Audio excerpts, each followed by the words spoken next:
to another episode of Movie Cast, where I am your host, Dana, and I am joined by Mr. Richard Bailey Jr. How you doing?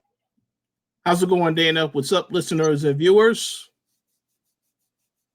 Well, I'm doing all right. I do have one question for you. Are you Yes. ready for the revolution? Hell yes, I'm ready for the revolution. Well, as you can't tell by that, the revolution is one battle after another, which many has deemed the greatest movie of the year, the best movie of the year. It's sweeping the Oscars. We even had a back and forth about who's going to be nominated for this and who's taking what and should it be nominated. And you know, there were a lot of conversations about this where he was like, it's the greatest movie he ever saw. He was crying. You know, he was like, Paul Thomas Anderson, I praise you. Woohoo, thank you. And I was like, yeah, you might be right, you might be wrong. I don't know. But we'll talk about it. So, kind of want to start off. What did you, because I came into this movie completely blind. Again, I don't like watching trailers. And I confused Paul Thomas Anderson with Wes Anderson. I don't like Wes Anderson really. So I was like, oh, okay. And then I didn't know the way how it was clipped was like, is this a comedy? Is this a drama? What's going on? Benicio del Toro, I will follow him to wherever he goes because he's just completely crazed, but he's a darn good actor. So I had nothing coming into this, but leaving out, I was full of emotion. What about you?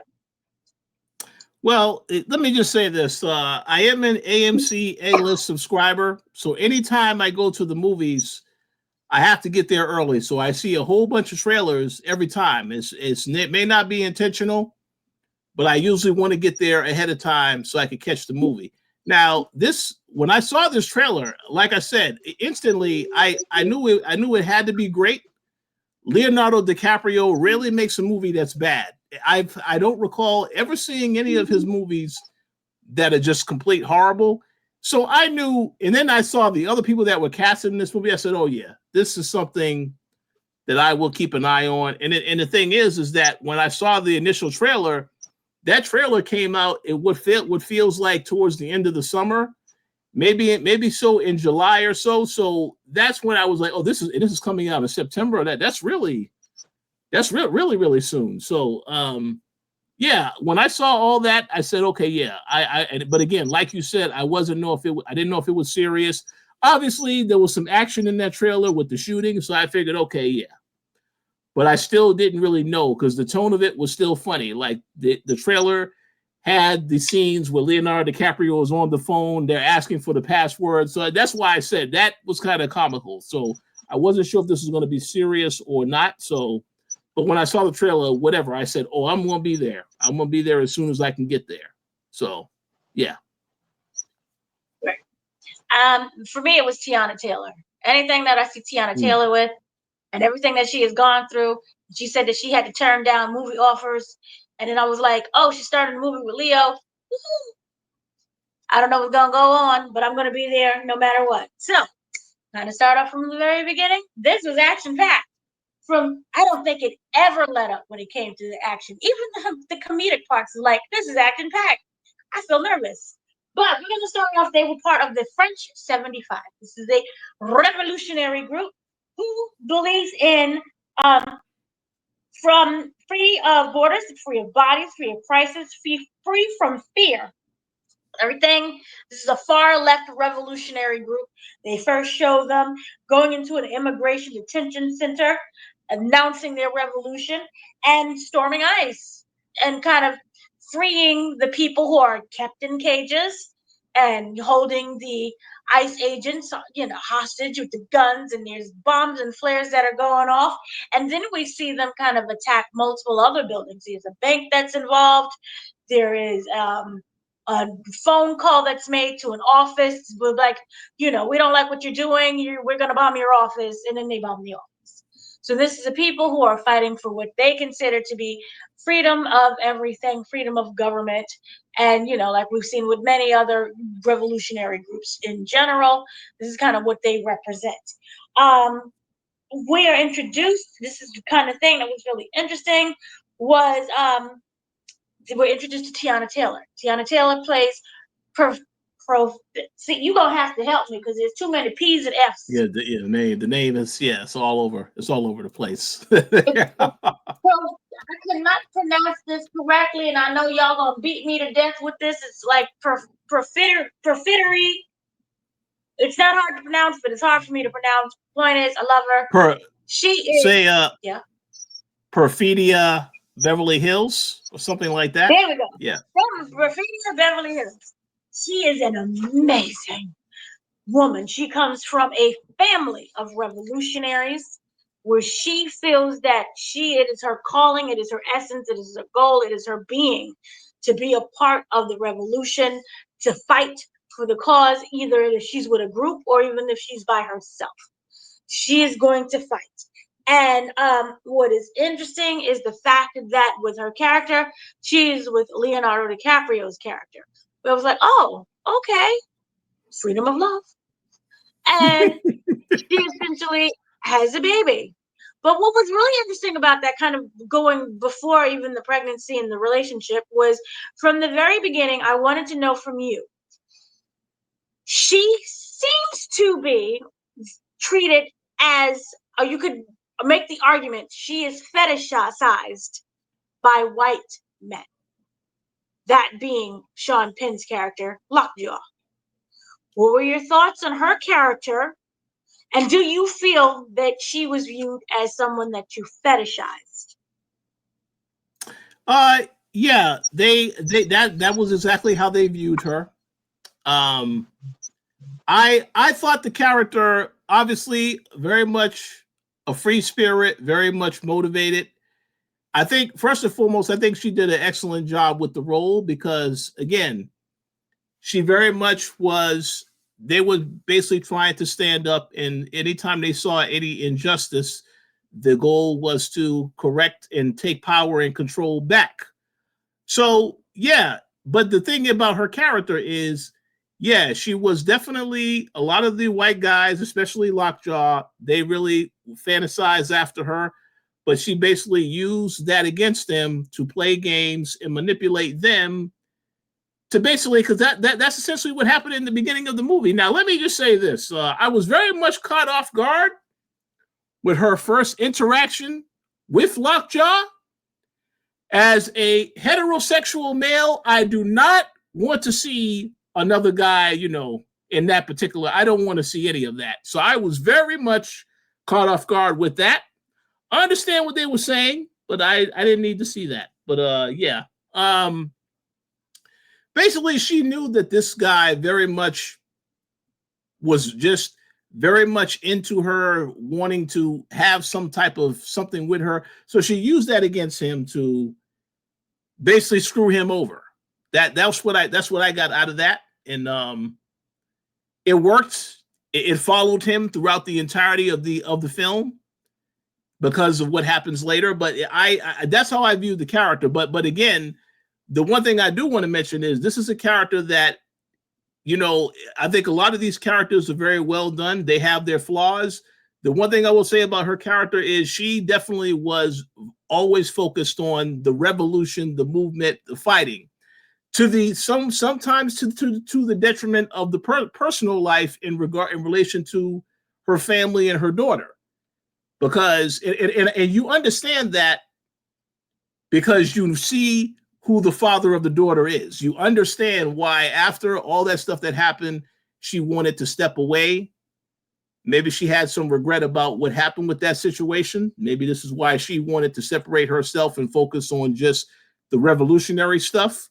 But you understand that, and again, that goes to the point of them really showing you the full view of the character. So I appreciated that. But she did a fantastic job in the role, 1,000%. Yeah.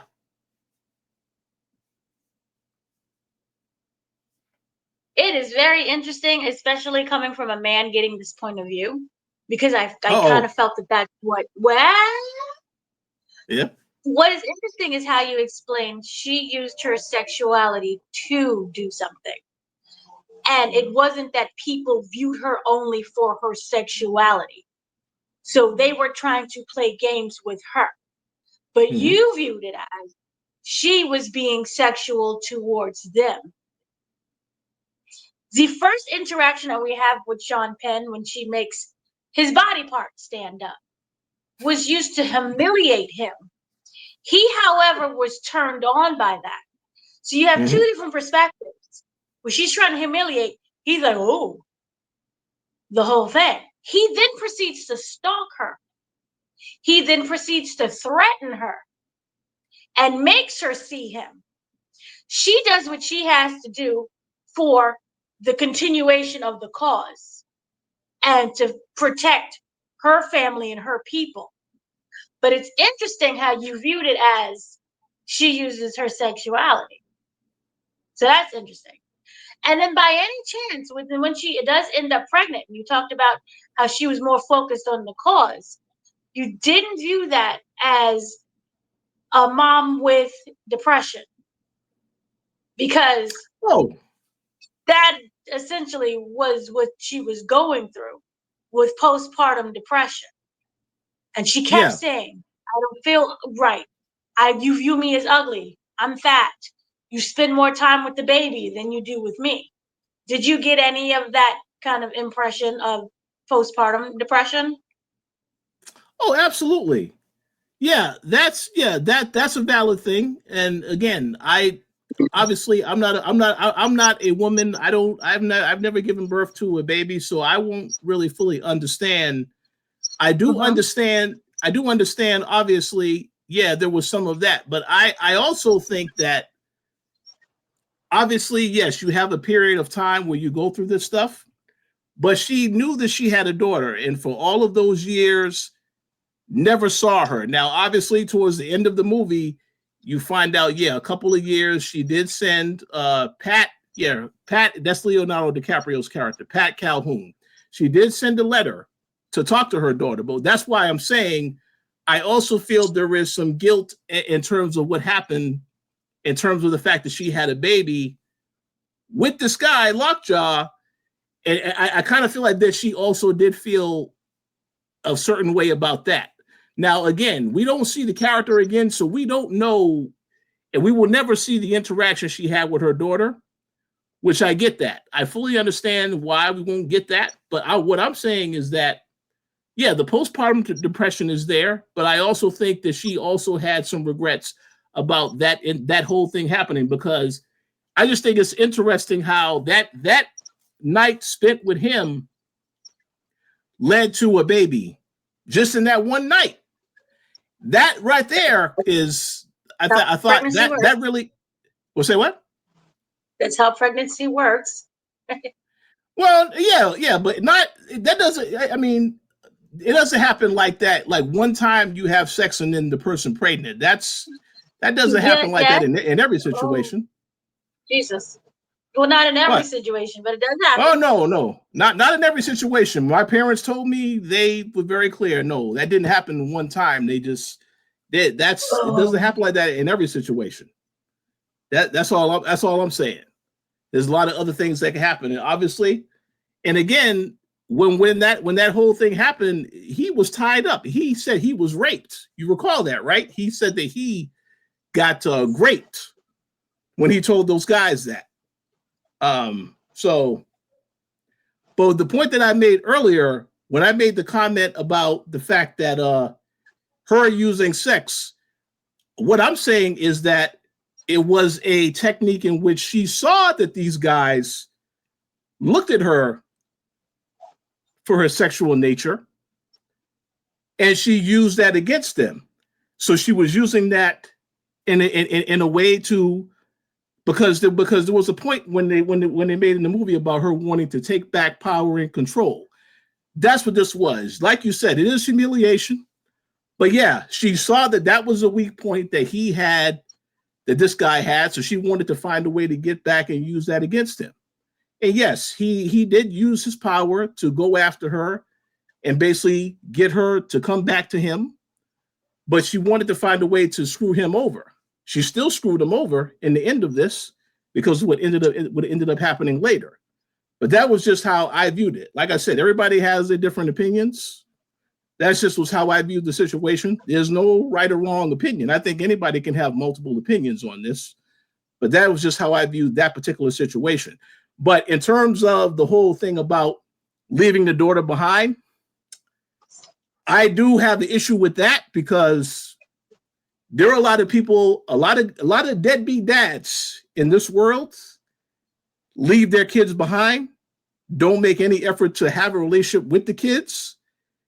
So I do feel anybody that doesn't spend time with their kid, there needs to be fairness to say that person, there shouldn't be any excuses for that. You have to make an effort to have some type of relationship with your kid if you care about your kid. Now, that's why I'm glad at the end of the movie, they did show that she tried to contact her by sending that letter. I appreciated that.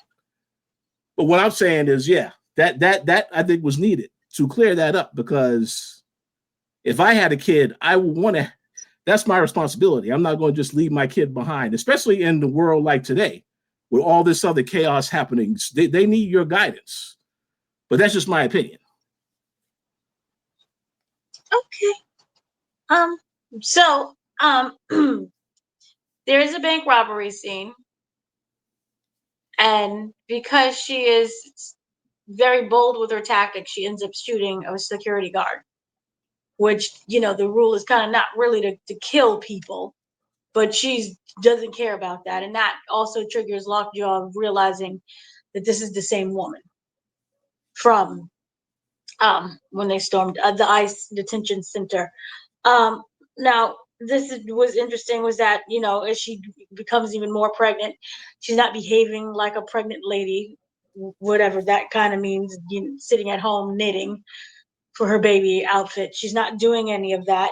And so Sean Penn basically is on a mission to destroy the French 75. And because of that, they do end up taking Tiana. They arrest her, and the goal is that she becomes informant. That does not work in terms of she agrees to do that, but it doesn't last very long because this is not the life that she wants. And she flees, and that's how we end up with her fleeing. The child is already born at that point. And basically, Leo's character has to run.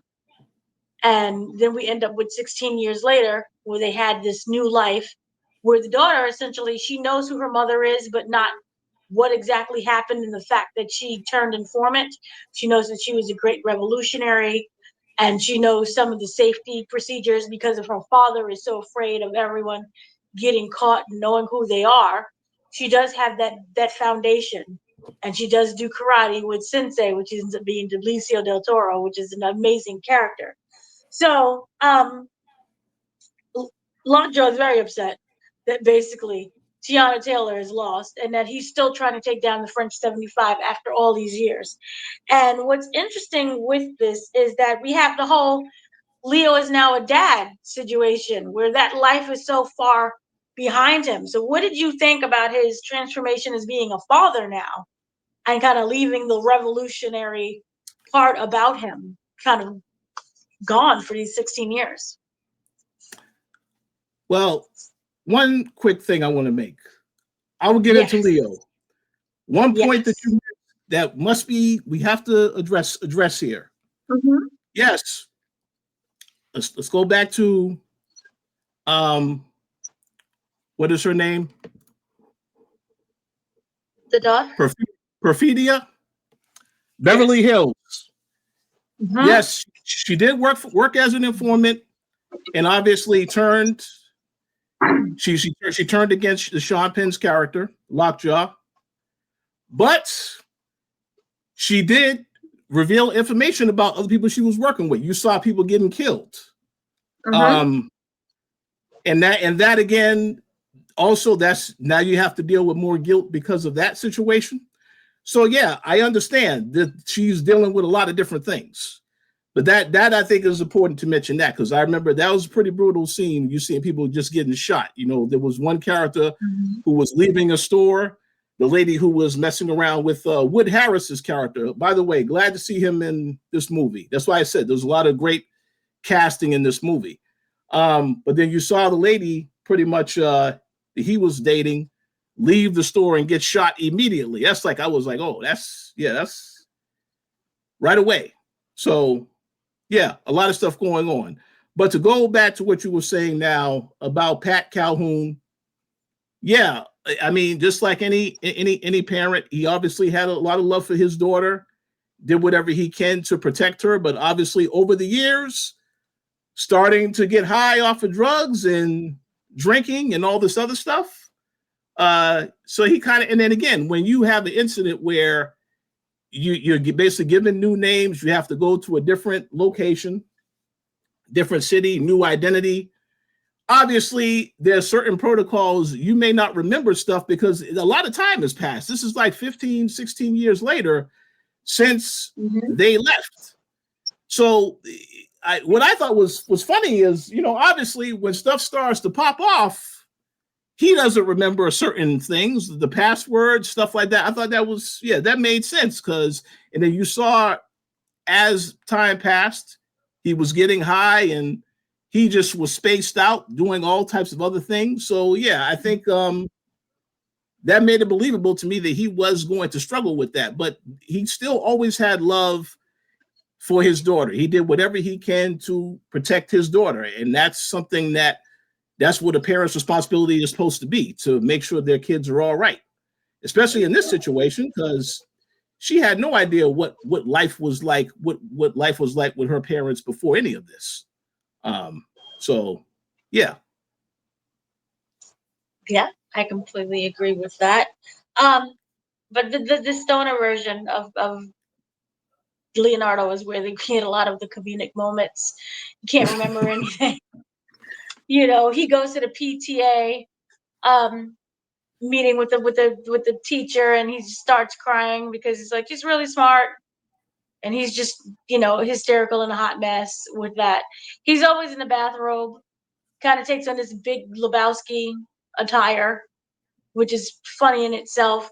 But then it's really interesting how he just kind of goes on and he talks about how it's been really hard for him as a father, just in general. And one of the big main monologues is that, doing her hair because she's not there. The mother is not there anymore. The mother died essentially, and doing her hair, and how that has kind of affected him, and that he really wished that the mother was there to, have those maternal moments with her daughter. So it's a really beautiful moment that he has, even though he's a complete mess and he's spilling all of his guts out to other people and he's high majority of the time. I really like that aspect of that. But this is when it comes to a really interesting part. We have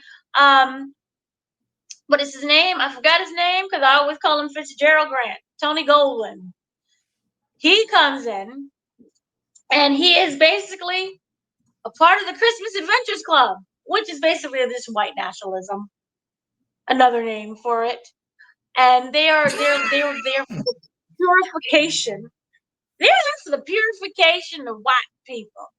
And in order to do that, you have to eliminate the others.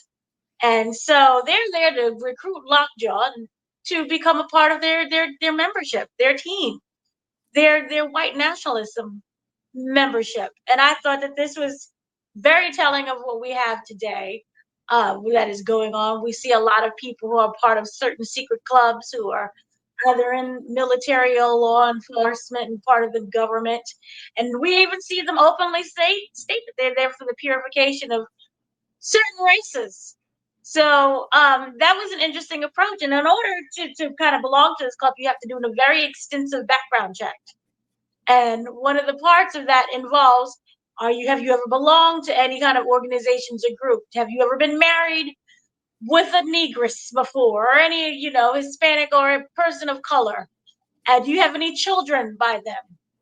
And he is very sure and very adamant that he is not. He's going to pass with flying colors and that everything is going to be perfectly fine. And his goal is still essentially to take down the French 95 and to take down Leonardo DiCaprio's character specifically and the daughter, which He doesn't know what's going on, but he has a feeling that he might be related to that daughter. And so begins the hunt for basically the daughter and Leo's character. And this is when we end up with this big thing of she is at the party. She's all happy. She's going to her little dance. And they're coming down there to get her first. And all of a sudden, she has this lovely little safety. What is it? I forgot what this is. It's a device. It's very old. But anytime that it starts beeping, you're around someone who's safe. And that means that you're in danger, girl. Go with that safe person. And this is how we end up with Regina Hall's character. Regina Hall's character, who was originally part of the French 73. And what did you think of that whole concept? And then this is when we get into the overdrive of the whole entire movie, because she's now with Regina King. And Oh the no, daughter I is thought like, no, I listen, I thought it was great. Again, there was a situation where they went all this years without an incident, and then you start to see as Lockjaw is trying to progress to join this organization, a very questionable organization, by the way. I will have a comment to say about that later. But yeah, as he's joining this organization, he wants to do whatever he can to try to clean up the situation, because they are asking questions about, has he ever had any relations with a black woman or a mixed woman? They emphasize black because they don't like black, but yeah, he's doing whatever he can to clean this up. So I kind of feel like, yeah, the story takes off once it gets to that point, because it becomes the whole thing about, well, how is he going to get to them? And it happened very quickly when this process started. And it made you, and like I said, it keeps you wondering. The tension keeps you guessing as to how things are going to go. But I like Regina Hall's character a lot. She basically was trying to have a heart-to-heart conversations with the daughter's name is Gloria. Is it Gloria or is it Charlene? Charlene. That's it. plus the daughter is Celeste. You said Celeste? The Leo's daughter. I thought her name was Charlene. Charlene. Yeah. But no, pretty much. Pretty much. Yeah, I like Regina Hall's character. Her having the conversations back and forth. The one thing is they would emphasize. Yeah. Oh no, you're good. The one thing they want to emphasize that you're not supposed to have any cell phones, and that was where there was a bit of a lie there about having a cell phone. So that's how you knew, okay, that's how they were able to get the tip and find out about stuff. But the whole interaction, like I said, one thing I will say this, and the actress's name is Chase Infinity that plays his daughter. She did an outstanding job in this movie, all right? And that's one thing I want to also highlight, because I know Leonardo DiCaprio has done interviews where he said she felt very natural in this role. It just fit perfectly, and you could see the chemistry between them.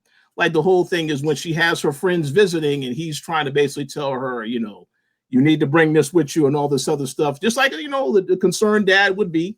I thought that was great. That's just a great dynamic. But no, yeah, like I said, I do like the supporting characters like Regina Hall, what they brought to the table as far as helping to move the story along and try to be a support system to help in this situation. But Lockjaw is very persistent that he needs to get this issue resolved. So he will do whatever he can to try to get it resolved. Mm-hmm. What were your thoughts on Benicio del Toro? Because he plays Carlos, who is a revolutionary who is trying to, basically, they call the Hispanic version of the Underground Railroad situation is going on in his house, where he is keeping migrants and transporting them different places to make sure that they're not caught by ICE. So which is very relevant to what's going on today.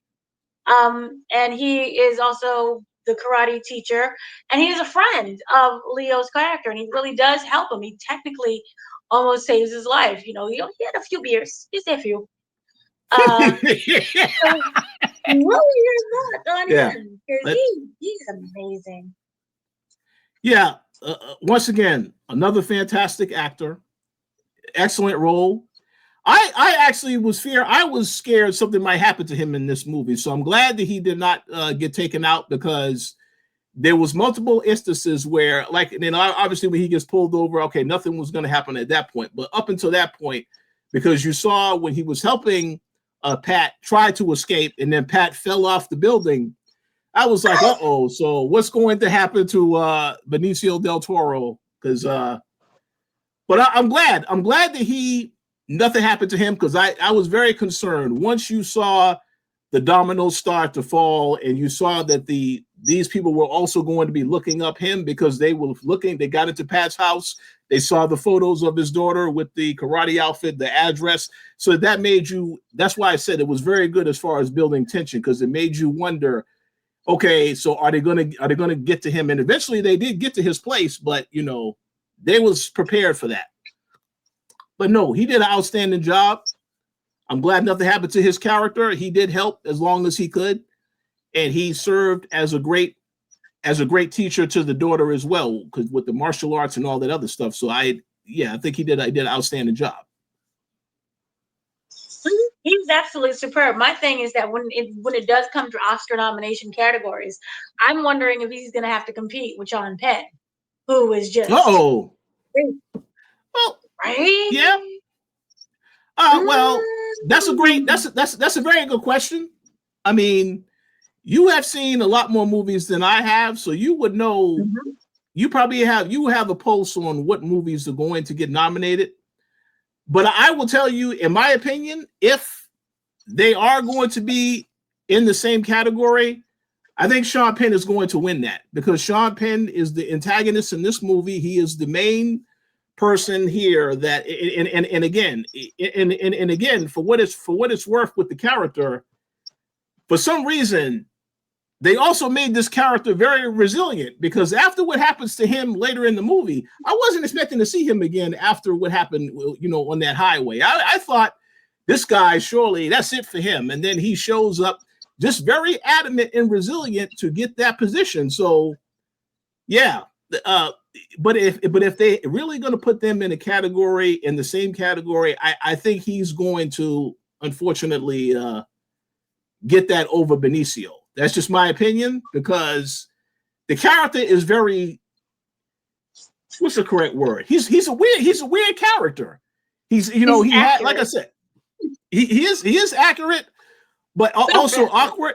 The whole interaction he had with his daughter, just the way, not his real, well, I still consider Leonardo DiCaprio the real father. That's just my opinion.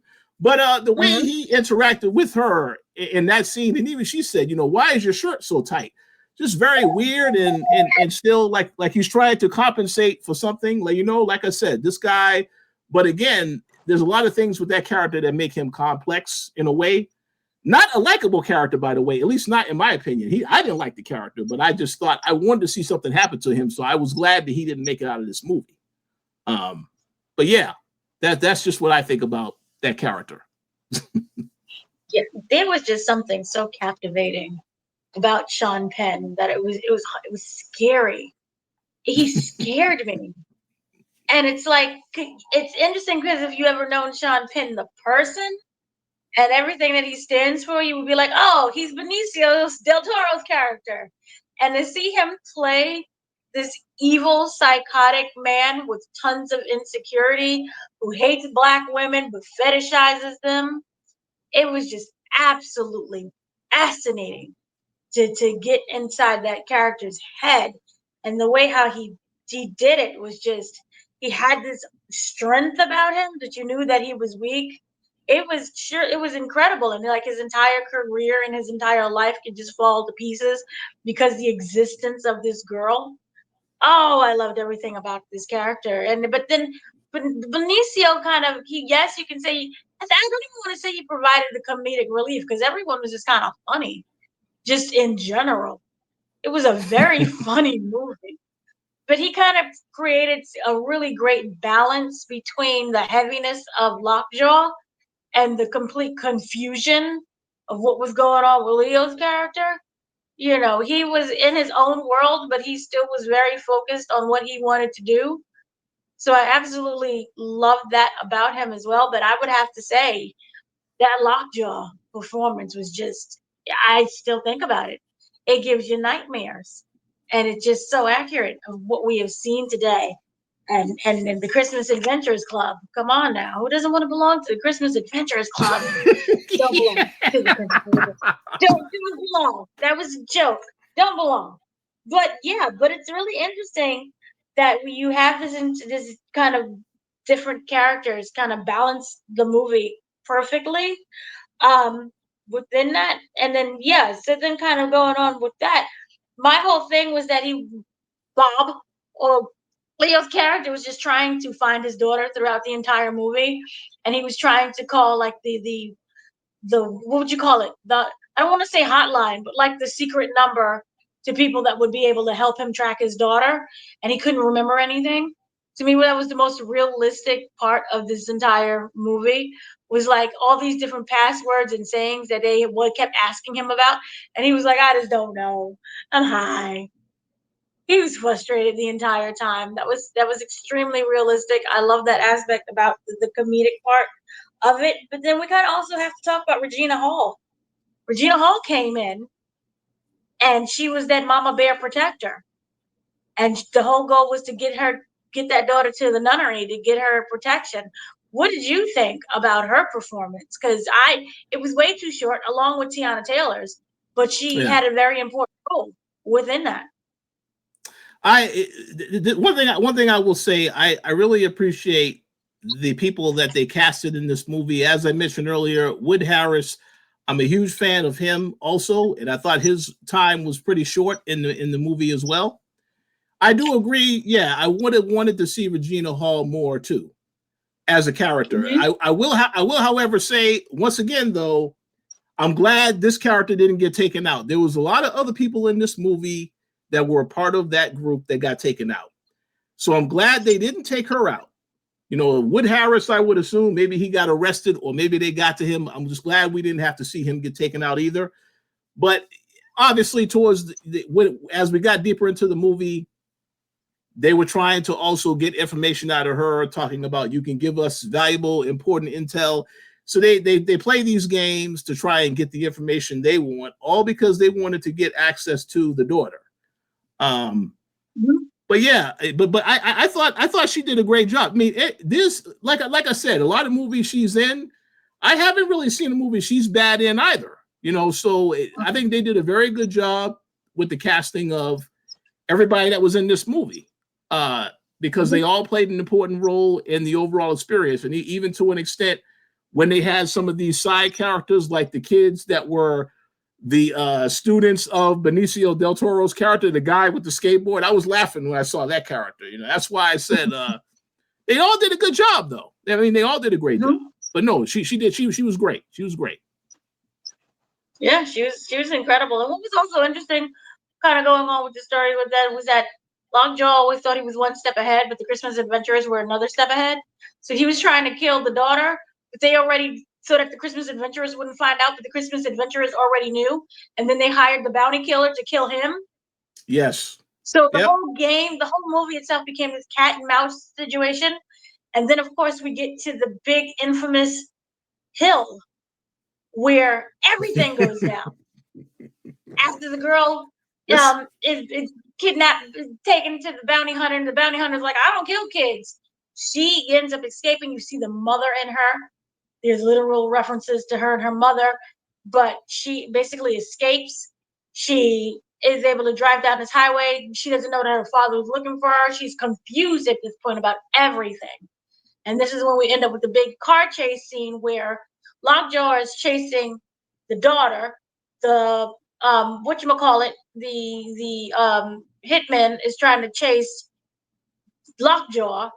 And then of course you have Leonardo is trying to chase everyone. He's trying to get to his daughter and get to the nunnery as well, not knowing everything that happened. This is when we end up in this huge accident where the assassin catches up to Sean Penn's character, shoots him in the face, which we think it is. He gets up in a car accident. Oh, he's dead. Yeah. We think. And then, of course, that's not the case at all. Not the case at all. But essentially, in between that, the daughter is able to meet up with Leo after, like, who are you? Because she's completely traumatized at this point. And he has to prove that he is, I'm your daughter, I'm your father. So what was your whole thought of that? And then we get the huge surprise. He's not dead after all. He's still alive, which is when the audience was like, what? Oh yeah. So well. Before I get on that, let me say this. The cinematography of this movie was on point. You talked about the road, the shots they had of the road, and again with the building tension of you saw the car, you wondering is Pat going to catch up to his daughter, and then you see the bounty hunter is also driving. It's like what is going to. That's why I said they did an excellent job building tension because it kept you guessing as to what was going to happen next. You mentioned the guard that decided to take away the daughter, and then he decided to then go back and free her, and then him deciding to turn on the guards. I mean, there's a lot of stuff that was happening throughout that entire sequence. But I thought it was fantastic in terms of building tension. I thought it looked great visually. The soundtrack was amazing. And I want to take a quick moment to give a shout out to Steely Dan because I have a coworker who I used to work with several years ago who introduced me to Steely Dan. He unfortunately passed away. But before he passed away, he was the one that was telling me about Steely Dan, listening to all the music. So I definitely felt something when I heard that song. I'm like, yeah, this. But that entire soundtrack was phenomenal. But no, there was like I said, there was a whole bunch of action throughout that entire sequence. Of course, the daughter, she did have to take out the bounty hunter, and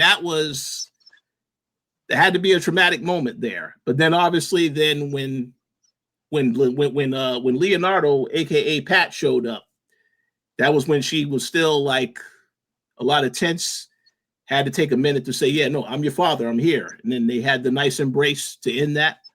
But yeah, there was a lot going on. But to go back to what I said earlier, Lockjaw, this guy should have been dead after that, when getting shot the way he did, and then that crash, because there was a scene where Pat showed up because he saw that there was an accident. He went in there. You could see the body of Lockjaw right there, obviously. So, and that's why I thought he was dead. That's why when they said later, I said, "Oh, really? He survived that?" But yeah, there's a lot going on. It's just a ton of action. It kept me glued. It kept me glued to the seat. Yeah, no, that car chase scene was absolutely fantastic. That was just so well choreographed. I loved every moment of it. I thought it was just so well done. The fact that the hills going up and down, and you could see a car, then you couldn't see a car, and you could see it again, and you don't know what is going on because someone could be hiding in the bushes. And, she had the smarts to go hide by the rock. So I absolutely love that moment. It was just exceptional. Um, it was truly just amazing. And the acting and she not knowing what is going on and the complete confusion and him having to prove himself to her. You could kind of see that chemistry between both of them. So I absolutely loved and appreciated that entire concept. And then we kind of get to the part where Sean Penn is accepted into the Christmas Adventurers Club. And you're like, oh, really? They know about the daughter. He lied. He's trying to cover it up. He has no face. I thought it was very similar to, like, remember when Gustavo died in Breaking Bad? Yeah. Where with the bomb inside the hospital room, he walks out and you're like, oh, he's fine. He's straightening his tie. And then he turns, the camera turns, the nurses are like, what? And like half of his face is gone. And then he just drops dead. That's what I thought we were going to get. We didn't get that. He has a very disfigured face where we end up with one of the greatest scenes of the entire movie, and you're like the one of the greatest lines where he explains that as you stated before, he was drugged, he was raped. She was a semen demon. That right there. That should just go on the poster, period. Semen demon. She desires his mind and his body. And I'm like, this is incredible, because we've seen many a times where they kind of use that concept instead of taking responsibility. I've never heard semen demon, but we heard of like, she attacked me and I was completely not in control of what was going on. And then of course he gets a fancy office. He gets the corner room office, and the guy has to, like, Christmas Adventures, like, I'll be right back. Give me a minute. I forgot something. And then we look up, and that's when gas starts pouring through. And you're like, wait, what? He's dead. They kill him through the gas, and then they burn his body. So he's dead. It's like triple dead at this point. What did you think of the end of Mr. Seaman Demon? Well, I think that character, I kind of feel like that character was very much obsessed with finding out the truth, because he knew that if they knew about his daughter, that would go against him. I feel as long as he was still around, there could always be some type of desire to still go after her. And that's why I think it was a good idea for him to be taken out. I will, however, say this. This might be a little controversial. That organization, I mean, let's be real here. There are a lot of organizations that exist in the world today that operate the same way. I feel like in reality, they are going to take out their own. So I know this was for the movie. I feel like they still would have tried to give him a pass and let him still be a part of the organization, even though he had all that stuff going on in the real life. I think that, yeah, because there's a lot of things we've seen in this world. People do certain stuff, they're not punished for it. But if we did something, we will be punished for it. So that's why I saw when he showed up again, I was wondering, okay, where are they going with this? Because he survived. What's going on? So I was glad to see him get taken out, because I feel like as long as he is around, that is a threat to the other characters.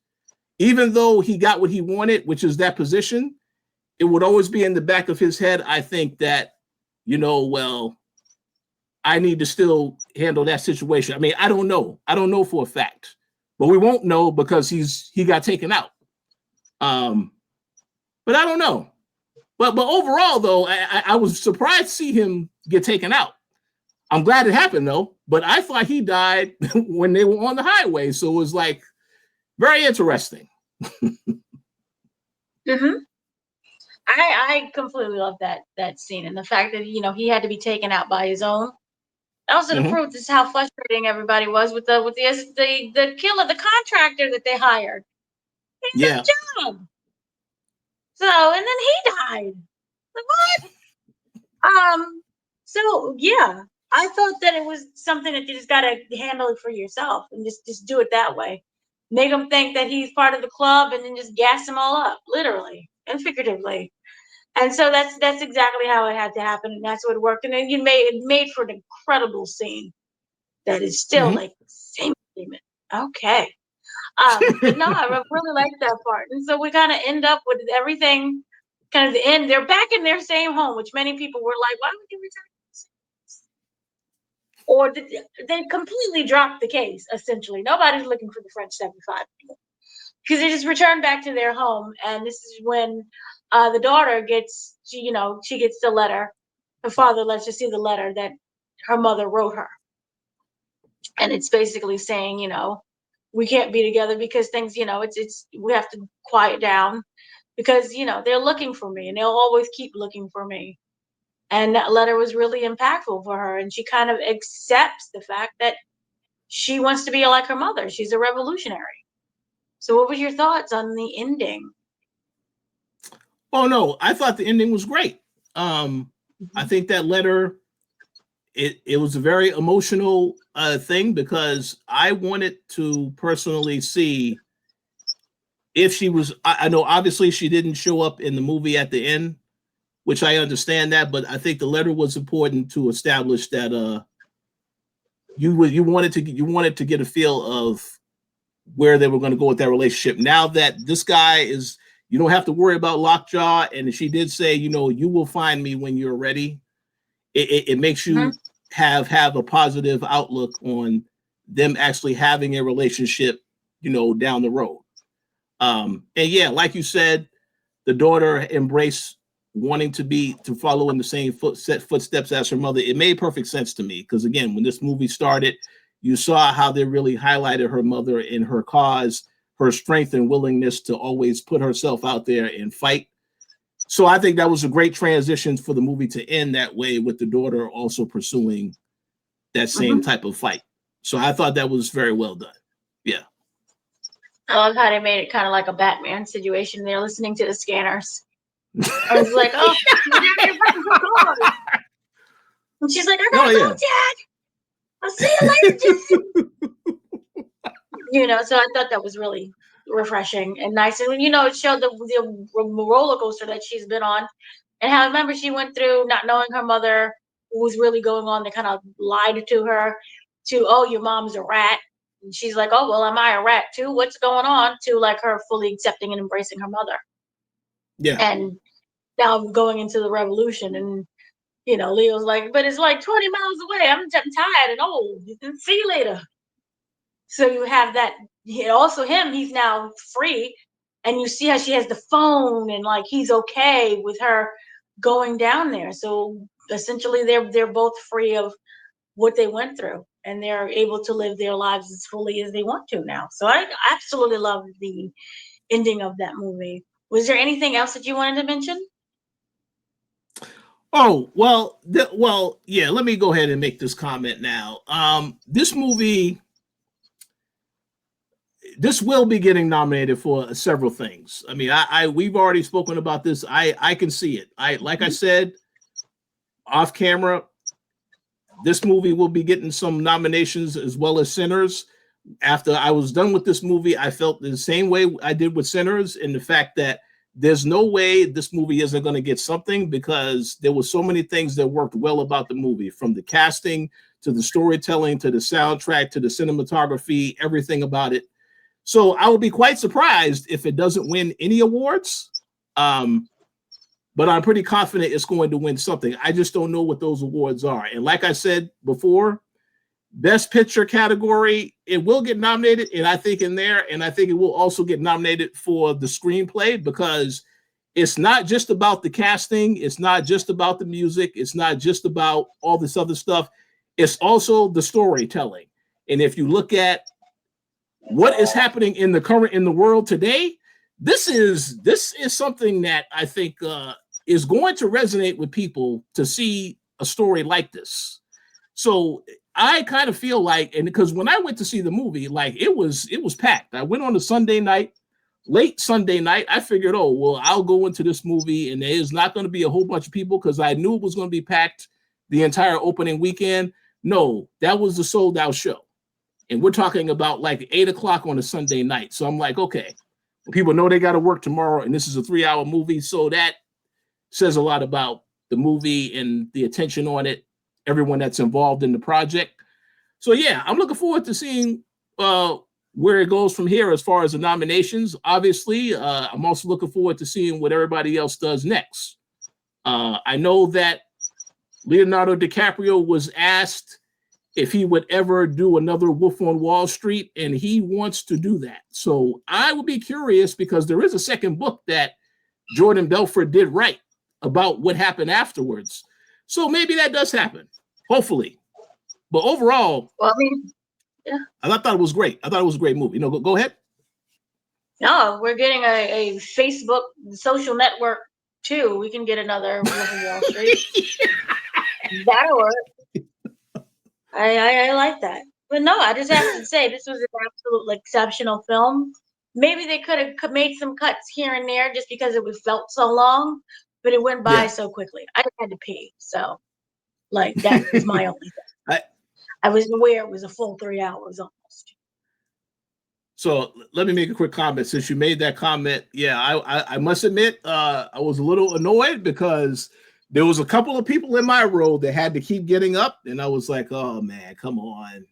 I stayed the entirety of the movie, but I understand, yeah, 2.5 hours long. So, but man, and it's funny because one of the people that left, they left like right before Lockjaw got killed. So then they came back. They didn't know what happened. I'm like, yeah, see, and this is why, you got to be careful with that. I completely agree, but it's absolutely exceptional. If you haven't seen it already, go see it. And also, the cast also spoke about what was happening. There was interviews done, and there was also at my screening they brought up the entire cast. So it was like, what? Turn the Oh, camera on. whoa. Um, yeah, so it was really nice. It was really special, and it is just a darn good movie. And I'm just so happy that the entire cast was amazing in this. And we'll see whether or not it's nominated for Oscar or whatever kind of awards it is award season, because you have to remember Academy Award members have very short memories. I think it's because they're all like 120 years old. So that's why I'm Sinners. like, sinners, please hold on in there. They were like, what these sinners? I'm not voting for them devils. This is sinner. What? So we'll have to see what happens to that. So hopefully we'll get some nominations. But that's everything. I've been your host, Dana, joined by Mr. Richard Bailey Jr., and we will see you when we see you. Have a great afternoon, evening, and day.